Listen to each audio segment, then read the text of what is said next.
샬롬, 우리 주 예수 그리스도께서 주시는 은혜와 평강이 충만할 수 있기를 기도하고 축복합니다. 오늘 함께 읽고 묵상한 말씀은 빌립보서 2장 5절부터 11절 말씀입니다. 제가 읽어봅니다. 너희 안에 이 마음을 품으라. 곧 그리스도 예수의 마음이니 그는 근본 하나님의 본체시나 하나님과 동등됨을 취할 것으로 여기지 아니하시고 오히려 자기를 비워 종의 형체를 가지사 사람들과 같이 되셨고 사람의 모양으로 나타나사 자기를 낮추시고 죽기까지 복종하셨으니 곧 십자가에 죽으심이라. 이러므로 하나님이 그를 지극히 높여 모든 이름 위에 뛰어난 이름을 주사 하늘에 있는 자들과 땅에 있는 자들과 땅 아래에 있는 자들로 모든 무릎을 예수의 이름에 꿇게 하시고 모든 입으로 예수 그리스도를 주라 시인하여 하나님 아버지께 영광을 돌리게 하셨느니라. 아멘. 그래서는 그리스도인들에게 예수의 성육신을 본마다 살라고 명령하고 있습니다. 너희 안에 이 마음을 품으라. 곧 그리스도 예수의 마음이라 라는 5절의 말씀은 우리가 성육신하신 예수 그리스도의 마음을 닮아 살아갈 수 있음을 또한 의미합니다. 예수 그리스도는 인간이 되실 때 삼위일체 하나님으로서의 모든 영광과 특권을 스스로 포기하셨습니다. 예수님은 연약하고 평범해지셨으며 권력과 아름다움이 없으셨습니다. 이사야 선지자가 이사야 53장 2절에서 말한 것처럼 그에게는 고운 모양도 없고 풍채도 없어서 우리가 보기에 흠모할 만한 아름다움이 없었도다. 따라서 우리는 예수의 외적인 조건을 보고 그를 따를 수 있는 것이 아무것도 없다는 것입니다. 하나님의 아들이 자신을 비우고 가난해지셨다는 것은 영광을 포기하셨다는 의미입니다. 예수님은 자발적으로 자신의 권력을 내려놓으셨고 고난과 외로움, 냉대, 악의 그리고 오해를 받아들이셨으며 마침내 고통스러운 죽음을 맞이하셨습니다. 몸보다 영적으로 더 고통스러운 그 죽음은 생각만 해도 평상시의 정신이 짓눌릴 정도입니다. 그런 고통을 안고 사신 예수님은 사랑받을 자격이 없는 인간을 한없이 사랑하셨습니다. 예수님의 비유에 등장하는 예루살렘에서 여리고로 내려가던 중 강도 만난 사람을 대하는 제사장과 레위인과 같은 모습으로 세상을 살아가는 그리스도인들, 좀 더 구체적으로 말하자면 교리적으로 바르다고 믿는 사변적인 생각에 빠져 그것을 구원을 얻을 수 있는 믿음으로 착각하며 살아가는 그리스도인들, 그것은 예수 그리스도 앞에서 수치와 치욕임을 깊이 생각해야 합니다. 또한 사방에 어려운 사람이 있는 것을 알면서도 하나님께서 그들의 필요를 채워주시기를 바라고 기도한다고만 말하면서 그들의 아픔에 대해 손톱만큼도 생각하지 않고 외면하거나 인색하다면 그리스도 예수의 마음이 없는 것입니다. 그러나 대부분의 교회와 그리스도인들은 자신을 낮추고 우리와 동등하게 사람이 되신 예수의 마음을 품지 않고 있습니다. 대부분의 그리스도인들이 추구하고 교회가 가지고 있는 생각은 그저 멋진 중산층 기독교 가정을 이루고 그 안에서 중산층 기독교식으로 자녀를 양육하며 중산층 기독교인 친구를 사귀는 것을 신앙생활의 목표로 삼는 것 같습니다. 그러나 크리스마스의 정신은 하나님께서 인간이 되셨다는 것에 있습니다. 하나님은 스스로를 낮추시고 죽기까지 복종하셔서 십자가에 못 박히셨으며 그로 인해 하나님께서 높이시는 것을 소망하셨고 그 하나님의 사랑으로 인하여서 십자가에서 죽으신 자가 죽은 자 가운데 다시 살아나사 높은 자리에 앉게 되셨다는 것입니다. 다시 말해서 예수님은 하나님이 정하신 길에 순종함으로 말미암아 하나님의 사랑을 경험하셨다는 것입니다. 그리스도인들이 크리스마스를 통해 다시 기억해야 할 예수 그리스도의 마음은 삶 전체를 살아가는 원리가 예수님처럼 스스로 가난해지고 함께 살아가는 사람들을 영적으로나 육적으로 풍요롭게 해주는 것에 있다는 것입니다. 이것은 자기 삶의 주도권과 결정권을 하나님께 맡겨드리는 것입니다.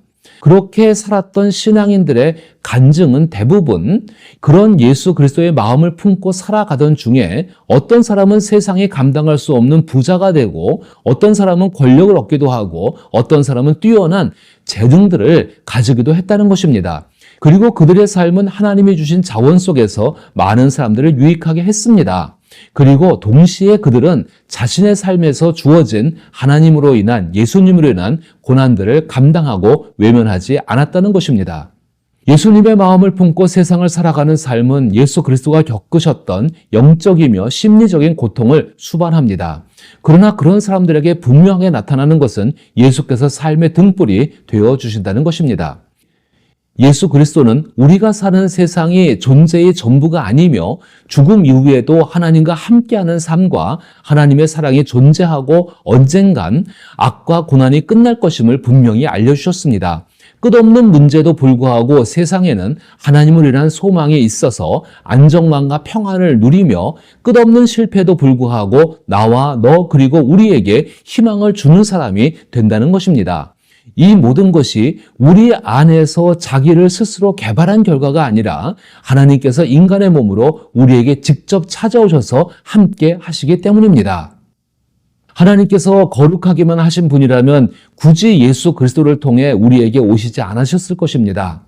하나님께서 우리에게 스스로 분발하여 거룩하고 착해짐으로써 하나님과의 관계를 얻으라고 요구하셨을 것입니다. 반대로 하나님이 모든 것을 받아주는 사랑의 신이라면 이 땅에 오실 필요가 없었을 것입니다. 죄와 악을 묶어두고 무조건 우리를 품어주는 이러한 하나님은 현대인들이 만들어낸 것입니다. 도덕주의적인 하나님이나 상대주의적인 하나님이라면 크리스마스의 수고를 감당하지 않았을 것입니다. 그러나 성경은 분명히 예수께서 근본 하나님의 본체시나 하나님과 동등됨을 취할 것으로 여기지 아니하시고 오히려 자기를 비워 종의 형체를 가지사 사람과 같이 되셨다고 말씀하고 있습니다.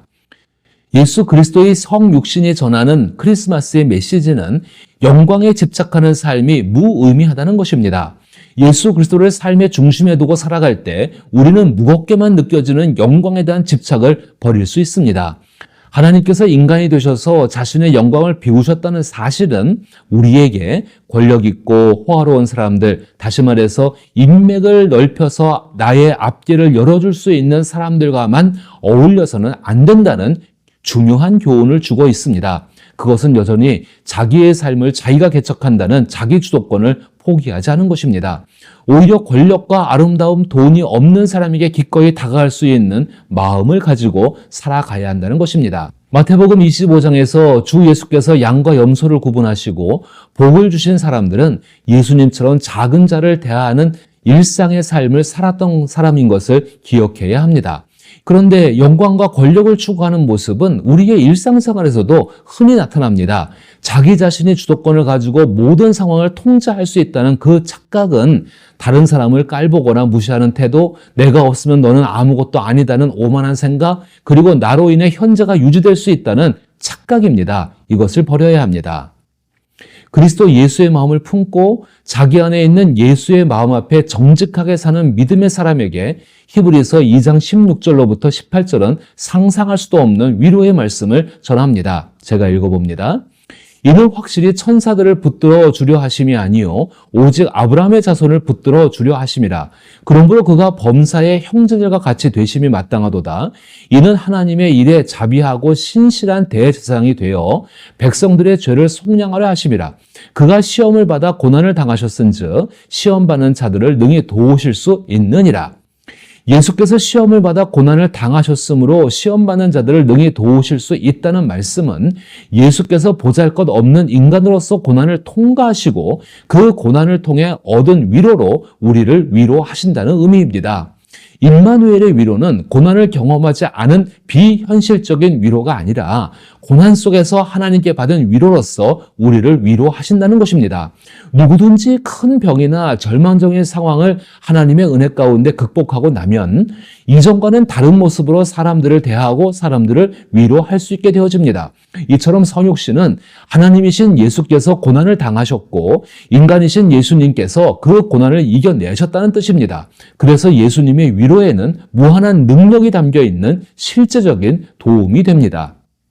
크리스마스가 보여주는 하나님의 위로는 다른 어떤 것과도 비교할 수 없습니다. 그 이유는 우리가 배반당한 적이 있다면, 외롭고 빈곤한 적이 있다면, 죽음에 직면해 본 적이 있다면 그 모든 것을 성육신하신 예수님이 우리와 같은 처지에서 겪으셨기 때문입니다. 어떤 사람들은 하나님께 이것저것 기도했는데 하나님은 내 기도를 외면하셨다고 말합니다. 그래서 실망할 때가 있습니다. 그런데 예수님께서도 겟세마네 동산에서 나의 아버지여 만일 할 만하시거든 이 잔을 내게서 지나가게 하옵소서라고 기도하셨습니다. 그러나 그 기도는 거절당하셨습니다. 자신의 기도가 응답되지 않은 고통을 예수님도 아신다는 말을 하고 싶은 것입니다. 어떤 사람은 하나님께 버림받은 것 같다라고 말할 때가 있습니다. 그러나 예수님께서 십자가에서 아버지여 버리시나이까 라고 말씀하신 것을 생각해 보십시오. 우리와 함께 하시는 성육신하신 예수 그리스도는 우리의 고통을 알고 계신다는 것입니다. 그러므로 버림받은 경험을 가지시고 우리를 위로하고 도우십니다. 그래서 그 위로는 진실합니다. 때로 우리는 쉴 만한 곳이 없어서 고통을 받을 때가 있습니다. 예수님은 어떠하셨을까요? 예수님은 인자는 머리둘 곳조차도 없다라고 말씀하셨습니다. 그래서 우리가 겪는 고통을 잘 아시고 진실하게 실제적인 도움이 되어주십니다. 기독교의 하나님은 우리가 지나온 모든 길을 친히 함께 걸어오신 분이십니다. 그리고 앞으로도 걸어가실 분이십니다. 지금 우리가 처한 어둠은 물론 그보다 더 깊은 곳까지 그분은 통과하셨습니다. 그래서 우리는 예수님을 신뢰하고 의지할 수 있으며 안심하고 우리의 삶의 중심을 예수님께 맡길 수 있습니다. 예수님은 우리가 경험하는 모든 것을 아시며 부활하신 주 하나님으로서의 능력으로 우리를 위로하시고 힘을 주시며 끝까지 붙잡아 주십니다. 성탄을 기다리는 대강절 기간 동안 예수님의 마음을 품고 세상을 살아가는 사람이 되도록 기도하십시오. 단지 기도하는 것으로 끝나는 것이 아니라 자신의 영광을 내려놓고 삶의 주도권을 포기하고 그리스도 예수처럼 하나님을 바라보십시오.